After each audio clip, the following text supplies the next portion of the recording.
Apa itu aktivitas takwa? Nah, kita rinci. Mari kita lihat ketika Allah menyebutkan bentuk takwa dalam Al-Quran. Mau orangnya, ya, mau perintahnya, pekerjaannya, mari kita lihat. Ternyata orang-orang yang berhasil menjadi takwa adalah orang-orang yang terbiasa melatih diri dengan aktivitas yang disebut dengan amal soleh itu. Apa diantaranya? Mari kita lihat. Ya, kalimat takwa pertama Al-Baqarah ayat kedua. Dzalikal kitabu la raiba fihi hudal lil muttaqin. Ya. Ini Al-Quran, jangan diragukan. Dia berasal dari sumber yang sangat jauh dari apa yang kita bayangkan. Jangan nuduh sembarangan kalau nggak punya hujjah. Maka ia akan jadi petunjuk bagi orang takwa. Siapa orang ini? Apa aktivitasnya? Apa pekerjaannya? Sehingga disebut oleh Allah sebagai orang takwa. Aktivitasnya apa? Maka dirinci di ayat 3, ayat 4 sampai mendapatkan di kebahagiaan ayat 5-nya. Alladzina yu'minuna bil ghaib wa yuqimunas shalah. Yaitu orang-orang yang terus meningkatkan imannya. Tuh, dasarnya iman dulu. Ya, wa yuqimunas shalah, maka ia berusaha mendirikan salat dengan sempurna. Aktivitasnya, lihat, tak kerja bermakna aktivitas. Apa di antara aktivitas takwa itu? Salat. Wa mimma razaqnahum yunfiqun, infaq. Ya? Walladzina yu'minuna bima unzila ilaik, dan mereka yakin terhadap apa yang diturunkan kepada Muhammad sallallahu alaihi wasallam. Apa yang diturunkan kepada Nabi Muhammad? Al-Quran. Tuh. Nah. Kasih contoh lagi 3. Ini aktivitasnya. Perhatikan.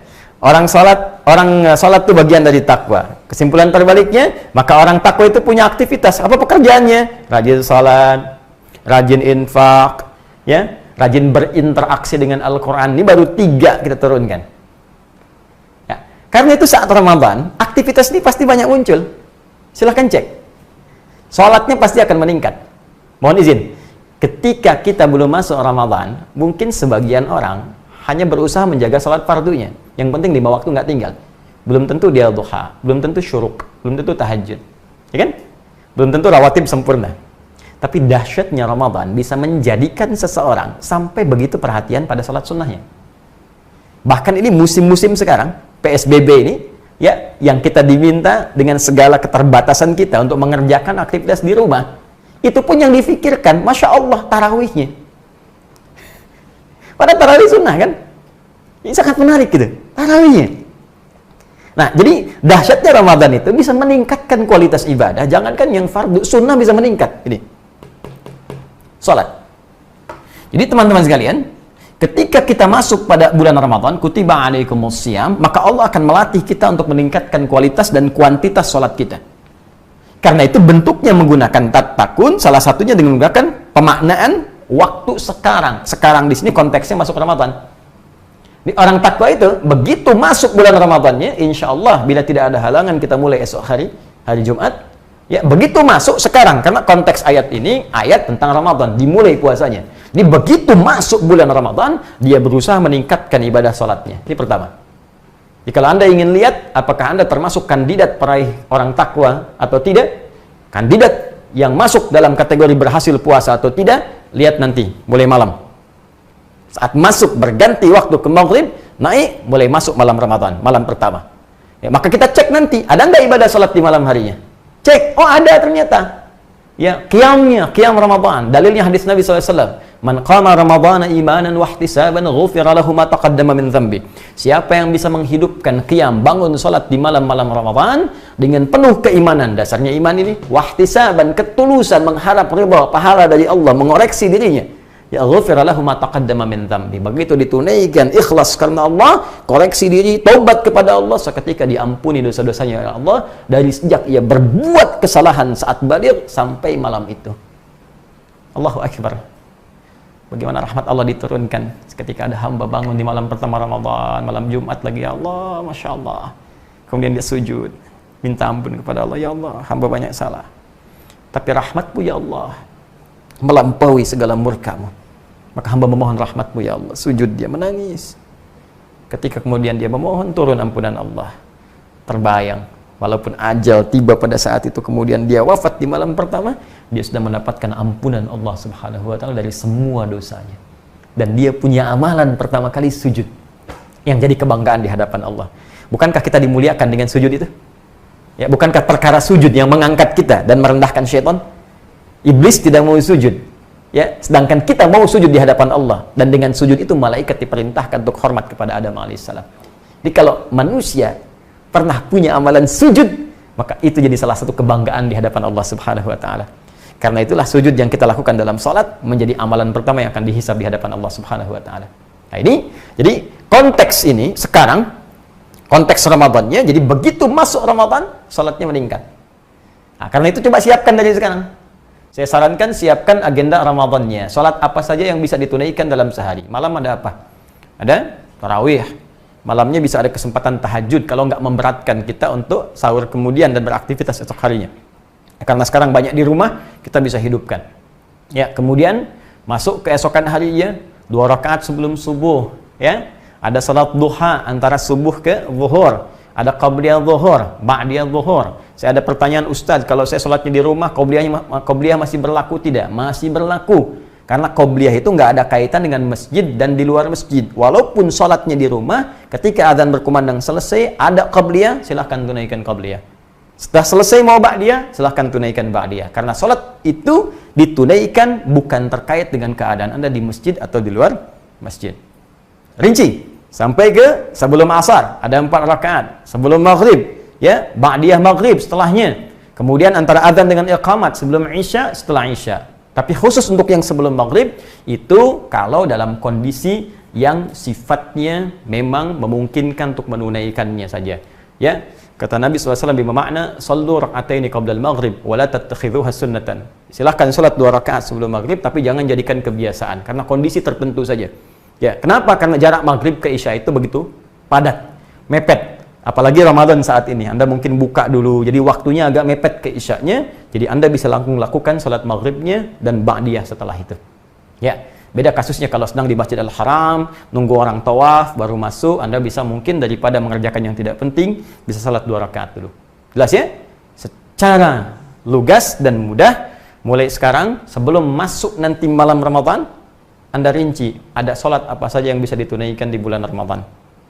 Ya, dari malam dan siangnya. Rinci. Ya, kemudian teman-teman sekalian, mohon maaf. Nanti, orang takwa ini ditunjukkan dengan bentuk mudhari. Belum selesai, karena baru 1 masa. Belum yang kedua dan ketiga. Sekarang, terus dilangsungkan dan sampai di masa depan. Jadi, untuk menjadi orang takwa itu, mohon maaf, bukan awal Ramadan saja Anda kerjakan tarawihnya, tahajudnya bangun, hari keduanya nggak dikerjakan. Hari ketiga makin menurun. Awas, hati-hati. Jangan ada fenomena ini lagi terulang. Ya, tahun sebelumnya kita tahu juga, malam pertama penuh semua. Malam kedua penuh, malam ketiga masih penuh, malam keempat terjadi kemajuan. Sab maju, maju, maju. Ayo, sekarang mau dipikir apa lagi? Mudik sudah Allah tanamkan. Pemerintah mengatakan dilarang mudik tuh. Udah nggak ada sekarang ya celah kita untuk ngeles di hadapan Allah lagi. Dulu masih ada alasan 10 hari terakhir i'tikaf, ya Allah, hamba mudik ya Allah. Masih bisa di jalan. Sekarang mudiknya sudah dilarang. Ya, pelarangan ini untuk kebaikan kita juga supaya tidak menghambat virus itu kemudian menyebar di daerah-daerah yang sebelumnya telah kemudian dijaga dengan baik. Maka alangkah lebih bijak kita melihat dulu, jika ada maslahat dalam konteks ini, kita bisa ikuti dengan cara yang baik. Ya, nah, saya kembalikan ke sini. Sekarang full keadaan kita full untuk bisa ibadah. Jadi kalau Allah sudah buat kita ini keadaan sangat bisa fokus untuk ibadah, belum bisa juga, lantas mesti digimanain lagi. Tuh, aktivitas ditarik semua ke rumah, konsentrasi ada di rumah. Bisa maksimal. Mau berangkat keluar juga terbatasi. Seakan-akan Allah saking sayangnya ke kita, kamu ini banyak dosanya. Maksiatnya makin banyak. Baru buka handphone sudah maksiat, gambar-gambar sudah salah, ngetik status keliru, kadang-kadang ribut dan sebagainya. Salahnya banyak. Sekarang dikasih peluang oleh Allah untuk fokus merubah diri, belum mau fokus juga. Lu bagaimana lagi? Baik, karena itu kita buktikan tahun ini mesti lulus. Mumpung baru mulai. Kalau Allah kasih kesempatan hari kedua, tetap pertahankan, sholatnya maksimal. Hari ketiga, tetap maksimal. Sampai terakhir Ramadan. Itu yang disebut continuous. Terus berlangsung, sampai selesai. Dan yang paling dahsyat, Tattaqun tidak kenal waktu di masa depan, bahkan after Ramadan. Ma ba'da Ramadan, setelah Ramadan pun jaga sampai ketemu Ramadan lagi tahun depan, atau sampai kita pulang menghadap Allah Subhanahu wa taala dalam ajal kita tiba. Jadi orang takwa itu diukur bukan saat malam pertama Ramadan, takwa diraih bukan saat hari kedua, hari ketiga sampai selesai Ramadan, tapi sampai kita jaga hingga ajal kita tiba saat kembali kepada Allah. Itu yang disebut dengan tattaqun. Maka dari sini siapkan mental kita sebelumnya. Berniat yang utuh, maksimalkan. Nah, apalagi Ustaz, ini pekerjaannya belum selesai, infak. Nah, karena itu sekarang kita siapkan anggarannya. Ya, nggak harus uang, infak itu kan wujudnya materi. Ada saudara kita lihat nih, teman-teman, dalam keadaan seperti ini, ya ada yang tentunya kita dapati tetangga kita, ada yang kesulitan, ya pekerjaan belum bisa ditunaikan sampai saat ini, berapa banyak kemudian karyawan harus sementara waktu kehilangan pekerjaannya. Ya, untuk dapat makan sulit, kisah banyak terdengar yang sudah nahan makan 2 hari, begitu bantuan datang, ajal kemudian tiba dan sebagainya.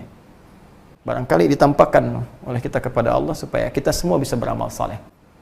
Ya, kita jangan melihat ini beban si fulan, tanyakan saja, keimanan kita akan mendorong kita untuk berbuat baik. Apa yang kita bisa lakukan sehingga ringan hisab kita di hadapan Allah Subhanahu wa taala, sepanjang kita bisa melakukan itu. Walaupun kata Nabi, hanya sebiji kurma. Walaupun hanya sehirup air. Sehirup kalau sekarang 1 sedotan, ya. Tapi itu kalimat kiasan ya. Ingat kalimat kiasan, jangan sampai Anda ke tetangga cuma 1 biji kurma. Ya, 1 sedot, sudah itu ambil lagi katanya. Kok cuma 1 sedot? Hadis Nabi, Pak, maaf. Bukan. Ya, itu Anda yang belum paham. Jadi itu gambaran kata kiasan, saking pentingnya berbagi khususnya di bulan Ramadan untuk melatih kita. Dan pertahankan itu. Jadi kalau Anda lulus ba'da Ramadan, maka akan tumbuh sifat tawadhu, sifat dermawan, tidak rakus dengan dunia. Wah, kalau udah bisa ngalahin dunia enak deh pokoknya. Nggak ada beban. Ya, tekanannya nggak tinggi. Jadi banyak orang tertekan itu karena kalah oleh dunia. Jadi ingin mendapatkan sesuatu, kadang-kadang yang belum dibutuhkan. Banyak yang aneh manusia itu. Ya, Anda itu, saya, kita tidak dihisab untuk yang besok, dihisab tuh yang sekarang. Ngapain Anda banyak mengerjakan untuk yang besok? Merencanakan tuh harus, tapi memberikan beban untuk sesuatu yang belum tentu Anda dapatkan dan Anda kerjakan untuk apa? Maka nikmati kehidupan. Allah atur rezeki kita, Allah atur ibadah kita. Kenapa kemudian kita ikut mencari sesuatu yang belum diatur? Jelas ya?